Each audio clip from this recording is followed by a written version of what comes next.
Yo les gars tout le monde, on se retrouve pour une nouvelle vidéo et aujourd'hui on va un petit peu parler du mercato du FC Barcelone. À l'heure où vous regardez cette vidéo, je suis actuellement à Barcelone, donc c'est une vidéo qui est enregistrée au préalable. Maintenant on va parler dans la globalité du recrutement de l'ailier gauche à Barcelone. Je pense donc que c'est un dossier qui sera toujours d'actualité dans 2-3 jours. Je me permets donc d'en parler aujourd'hui. Juste avant que cette vidéo commence, merci à toutes les personnes qui prendront quelques instants pour me soutenir via les likes, les commentaires et bien sûr les abonnements, ça fait toujours extrêmement plaisir. Voilà, donc petite vidéo tranquille, aujourd'hui on va analyser l'effectif du Barça, les différentes rumeurs, les différentes options, également sur le côté gauche, on parle beaucoup de Luis Diaz, de Marcus Rashford, d'Ademola Lookman, on va revenir un petit peu sur tous ces joueurs-là. Juste avant, on va regarder l'effectif actuel du FC Barcelone et on va y voir si oui ou non on a des manques à certains postes et on va très vite arriver à la même conclusion, je suppose. Déjà la conclusion, c'est qu'au poste de gardien de but, il va falloir faire partir quelqu'un. C'est quelque chose de très important et qu'il va falloir faire. Il va falloir réussir à faire partir notre ami Ter Stegen. Par quel moyen? Je ne sais pas. Comment? Je ne sais pas. Est-ce qu'il faut le forcer? Il faut le tirer dehors de l'Espagne? Peut-être. En tout cas, il va falloir qu'il parte. Il a un gros salaire. Et moi, je vais vraiment attendre de la direction qu'ils réussissent à faire partir aussi des joueurs comme ça. Là, bien sûr, l'Arabie Saoudite, les clubs turcs, différents clubs européens qui peuvent être intéressés. Lui également doit se relancer avant la Coupe du Monde 2026 où il sera numéro 1 de la Mannschaft. Donc voilà, le cas Ter Stegen doit être réglé.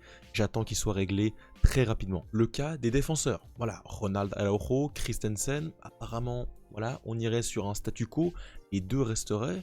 Est-ce que c'est très positif? Oui et non, ça je vous laisse donner votre avis. Moi je trouve que Araujo aurait pu le faire partir. Ça veut dire que tu ne vas pas recruter en défense, ni à gauche, où tu as Baldé, Gérard Martin, on a vu que Gérard Martin c'est quand même assez compliqué, ni à droite, où tu as Koundé, Hector Fort, on a vu qu'Hector Fort c'est pas non plus la folie totale. Bon, soit, partons comme ça, on va dire qu'on a des soucis économiques, on est ok. Au milieu de terrain, pour moi c'est la zone où tu n'as pas besoin de recruter, tu aurais peut-être même, voilà, tu aurais pu vendre. On a des offres sur la table pour Marc Casado. Moi, je suis pas contre les écouter. On a beaucoup de matériel, on a du Bernal qui vont revenir, bon, mais où j'en parle pas. Pedri, Gavi, De Jong, Dani Olmo, voilà, Lopez, Pablo Torre qui va partir. Pour moi, si tu peux peut-être vendre quelqu'un, tu as une belle offre, je ne m'y opposerai pas. Maintenant, au niveau des recrutements, c'est ce qui nous intéresse sur cette vidéo. Il n'y a pas tellement de besoin de ce côté-là. Pour parler maintenant des offensifs, c'est là où on va avoir nos débats du jour. La vidéo du jour porte là-dessus, c'est sur ce côté gauche. Vous le voyez ici, ailier gauche, et ben on n'en a qu'un seul. On n'a qu'un seul ailier gauche, on a bien sûr Lamine Yamal à droite, Ferran Torres, Lewandowski devant, Pau Victor qui va probablement partir. Finalement, on n'a que 4 personnes à l'heure actuelle pour, on va dire, si on double tous les postes, 6. Donc il nous manque 2 joueurs. On a l'information Ronny Bardgui devrait arriver, ça devrait être officialisé, peut-être qu'à l'heure où vous regardez cette vidéo, c'est déjà officiel, donc c'est très bien, ça va nous amener une doublure sur le côté droit. Maintenant, il va falloir une doublure sur le côté gauche, une doublure, même un titulaire en puissance. On a vu que le club était bien sûr sur le dossier de Nico Williams, on s'est fait coiffer au poteau par le joueur qui a finalement reprolongé, donc on espère quand même faire un joueur sur ce poste-là. J'ai l'impression que la direction se propose plutôt sur cette optique-là de faire un ailier gauche. Et donc maintenant, la partie de la vidéo où on va se poser la question, lequel faire? On va étudier les profils qui reviennent le plus souvent, à commencer par Marcus Rashford. Marcus Rashford, c'est un joueur que vous connaissez, je le connais très bien, il sort d'une saison mi-Manchester United, mi-Aston Villa, il avait été transféré, enfin prêté en milieu de saison. Bon, c'est un joueur, quand il est à son top niveau, il est très performant. Le souci, c'est qu'il est très rarement à son top niveau. Maintenant, voilà, avec une pré-saison sous Flick, avec cette rigueur d'Hansi Flick, peut-être un environnement un petit peu plus sain autour de lui, il pourrait revenir à un très bon niveau, et je trouve que c'est celui des 3 qu'on va analyser aujourd'hui, celui qui a peut-être le potentiel le plus élevé.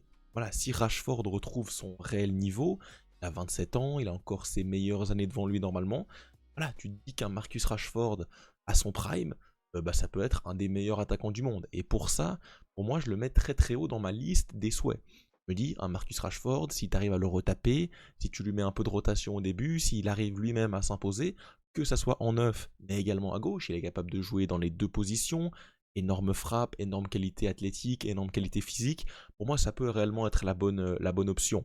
Maintenant, il faut savoir qu'il a un contrat qui court jusqu'en 2028. Donc, il a encore un long contrat. Il va donc falloir soit se le faire prêter, soit l'acheter. Dans le cas de l'achat, ça coûterait assez cher, environ 40-50 millions d'euros. Moi, forcément, j'opterais bien sûr pour un prêt. Et pas la garantie que le joueur va réellement être impliqué dans le projet, qu'il va réussir à Barcelone. Je préférerais m'assurer d'un prêt. Maintenant, pour moi, s'il faut mettre 40 millions, je les mets. Je les mets. Il faut se renforcer. Tu sais que toutes les autres équipes européennes font une course à l'armement massive. Il faut pour moi investir voilà, quantitativement, mais également de la qualité. Pour moi, ces 40 millions investis sur un ailier gauche serait de la qualité. Pour revenir un peu plus sur sa saison, il fait quand même une très très bonne saison, le bon vieux Rashford. Alors forcément, au niveau statistique, c'est pas terrible. Le reste, bah voilà, dès qu'Amorim est arrivé, il a été mis de côté de manière très très sévère et de manière voilà disciplinaire, enfin sévère en mode c'était choquant à quel point il a été mis de côté. Il n'était pas dans l'effectif sur le banc, voilà, bref, il n'a pas existé. Et donc il a été prêté, et puis derrière il a fait quelques bons matchs du côté d'Aston Villa, notamment en LDC face au Paris Saint-Germain, au retour il avait été plutôt bon.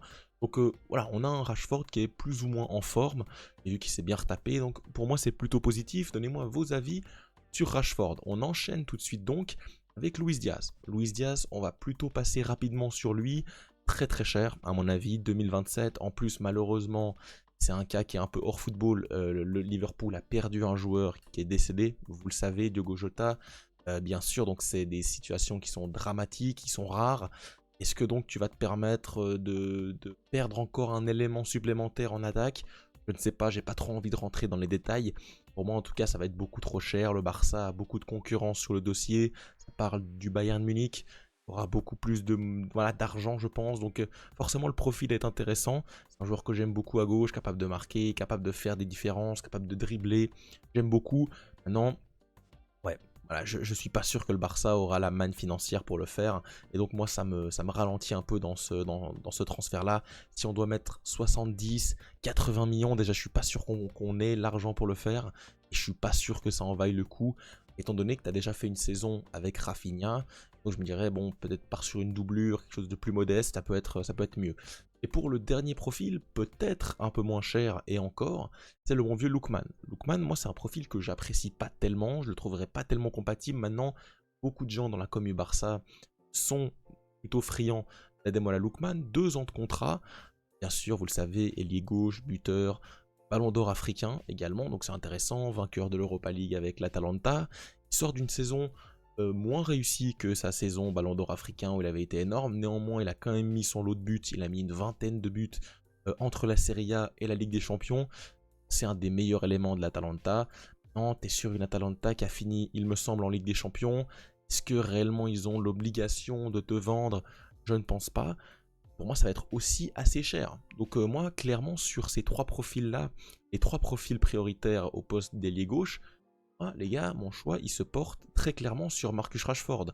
Que ça soit sur le prix, que ça soit sur le potentiel, je pense que Rashford peut atteindre un niveau plus haut que Luis Diaz et que Lookman. Peut-être pas à l'instant T, mais dans une projection éventuelle d'un potentiel. J'ai l'impression que Rashford a un potentiel plus élevé. J'ai l'impression également que c'est un profil qu'on a un petit peu moins au Barça. Un profil très athlétique, dans la profondeur, et voilà, qui est grand, 1m85, qui peut dépanner en numéro 9. Franchement, je trouverais que ça c'est vraiment une recrue idéale. Voilà. Je trouverais ça idéal de se tourner sur Rashford. Et donc, c'est sur lui que je vais me tourner. J'espère en tout cas que ça va se faire. On va bien sûr revenir sur toutes les actus mercato à mon retour en début de semaine. Et bien sûr, espérons que le Barça quand même recrute à ce poste. Voilà, pour moi, ça serait l'erreur de ne pas recruter. Il faut une doublure, il faut au minimum quelque chose. Donc voilà, n'hésitez pas vous à me dire dans les commentaires lequel de ces 3 joueurs vous aimeriez voir signer au Barça. Sinon, voilà, quelqu'un d'autre que ces 3 joueurs. J'ai entendu du Malik Fofana, plusieurs autres noms. N'hésitez pas à me donner vos noms, voilà, dans les commentaires, comme ça on pourra en débattre tous ensemble. Nous, on se retrouve bien sûr très rapidement pour de nouvelles vidéos comme d'habitude sur la chaîne. Et bien sûr, Visca Barça, comme d'habitude. Ciao les gars.